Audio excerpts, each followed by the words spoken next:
What's up, culés, and welcome to FC Barcelona Central. I am your host, Pedro, and if you thought the summer transfer window was already chaotic, well, you see nothing yet. Just over 24 hours ago, Turkish media were bustling with big news of a significant offer from Galatasaray for Marc-Andre ter Stegen. The proposal seems to be around 5 million euros per season, and it was bolstered by a recent signing of Leroy Sané to the team. This seems like a crucial market move that could solve Barcelona's headache in the goalkeeping situation. Ter Stegen had already been told that he is not in the long terms of the Blaugrana club, and they need him to find a new destination for the 2025-2026 season. Hours after the initial report, another Turkish outlet even went further, daring to claim that the agreement between Ter Stegen and Galatasaray was already a done deal. Those news spread quickly across all media, but however, the reality it's a little bit more complex. It seems that Barca will need to be a bit more patient if they want to find an amicable solution for the German international. We already confirmed that indeed there was a meeting between Galatasaray, sporting director, and Ter Stegen's entourage. Last week, a representative from ROOF, the agency managed Ter Stegen's right, traveled to Istanbul to hear Galatasaray's offer. After the departure of the veteran keeper Fernando Muslera, it was confirmed months ago the Turkish club has begun casting process to reinforce their goal. And that's what Ter Stegen name popped up, like one of their priority on the top of the list. Has an experienced international keeper capable of delivering immediate results. These are two fundamental premises for a team that is being heavily reinforced with the arrival of, like I said, the winger Leroy Sané, and is also trying to get another key player like Gundogan. Despite this, sources indicate that meetings were not what they wanted. Galatasaray's initial offer didn't convince Marc-Andre ter Stegen. Far from an agreement reported by the local press, the keeper's agent reportedly rejected Galatasaray's sport offer. In addition to the economic differences, ter Stegen remains firm on his intentions not to leave with Barcelona, and he wants to fight for that spot. He believes he's a better goalkeeper than Joan Garcia. The German has made it clear that he wants to fight for the starting spot under Flick. The challenges won't be easy. It seems that we have to have two big goalkeepers of such a high caliber, especially with the elevated salary costs in this same position. This 42 million problems continue to be a major headache for Barcelona. At this point, I do not blame Marc-Andre ter Stegen for wanting to get paid his money that he's already been worked on. It's just been deferred for a few years now, and it's not a bad idea to have top quality goalkeepers. I think, from my perspective, I think Ter Stegen gets higher every year, gets hurt every year, and a backup option now we have Chechnik, who has shown to be a quality keeper at his age, and with Joan Garcia being the main goalkeeper. And I think Barcelona should have just done this a little better. They should have started looking for a goalkeeper way back when Ter Stegen got hurt, or even before. Yes, they got Chechnik, but that's just only a backup. What happens to the starting goalkeeper moving forward? I think this is a little bit of mismanagement, and I know Joan Garcia came in like a gift, so to speak, but they should have been a little more careful. Nico Williams is facing the most important crossroad of his career. After a season with highs and lows, the Spanish international is made it clear what his future he wants to do. He has two options: either renew with Athletic Club or sign for FC Barcelona. There's no middle ground here. Offers from abroad seems to be lucrative but have lost weight.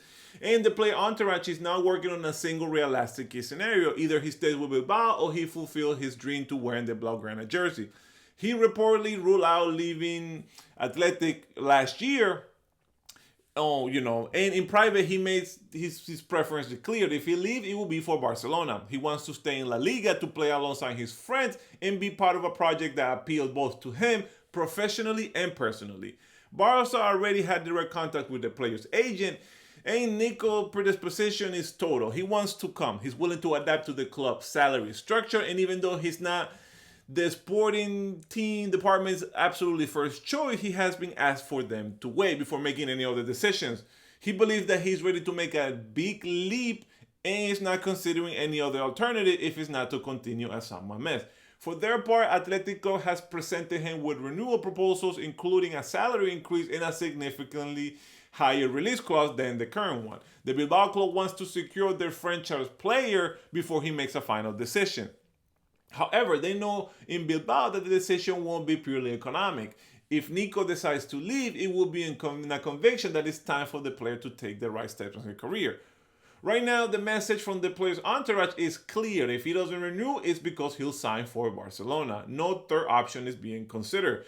At the Spotify Camp note, the case is being followed with attention and prudence. Luis Diaz remains Deco's first choice but has a very high price, and the club is not looking to break the bank. Nico, on the other hand, represents an opportunity with significant potential and fits the generational profile that we're looking at, that we have in the club.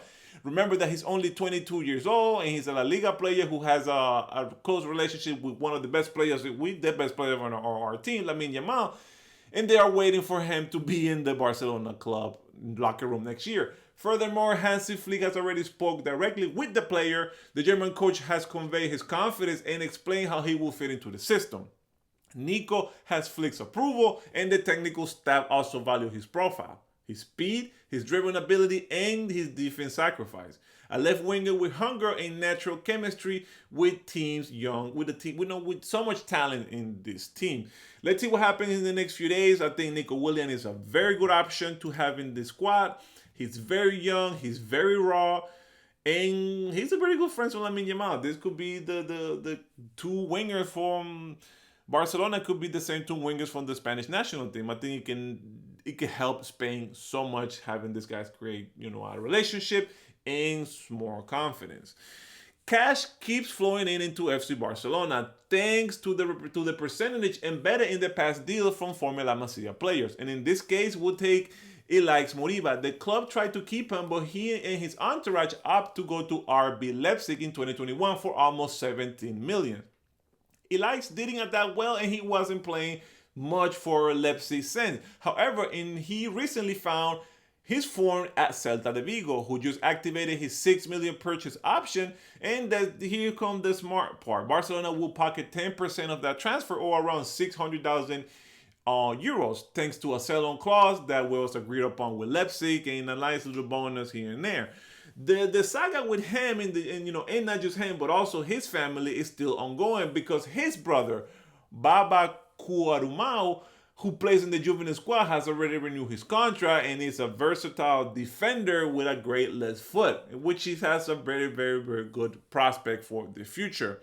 Another topic that I do want to talk about, and it is kind of looking a little bit ahead, there's an ongoing battle for Cardoso Valera. At just 16 years old, he is considered one of the Portuguese football's brightest talents. Currently at Dinamo Zagreb, Barca wants to take him next summer when he turns 18.